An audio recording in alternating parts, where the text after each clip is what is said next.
Hello. On Shabbat, after eating and the dishes are dirty, one is permitted to store his dishes inside the dishwasher if the dishwasher is not electric in any way that when you open the door of the dishwasher or close it, nothing at all happens. He just stores the dishes, the dirty dishes in there.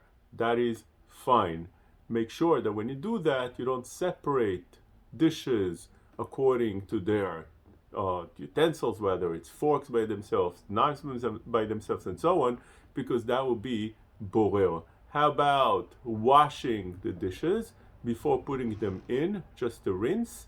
It's permitted as long as the food is not stuck to the dishes yet. And that is only continuing the status that it is. It's preventing it from getting stuck. One is permitted also to put a bucket of water and put the dishes in there so the food doesn't get stuck to the dishes or to the pot or whatever you're putting in there. This way, you can easily wash it after Shabbat. This is the opinion of many of the Gdolim. Of Shlomo Zalman Auerbach wrote like this. Chacham Ovadia permitted. The Machazeh Eliyahu, Menuchat Ta'avar, Moshe Levi, many poskim.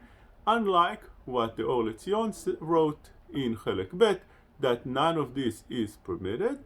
But again, all the poskim did permit such a thing. It's not considered preparing for after Shabbat. It's not considered doing something you're not allowed to do on Shabbat, and therefore one is permitted, as we said, to store things in the dishwasher with a simple rinse beforehand to food that is not stuck, or put everything in a bucket with water. All that is fine.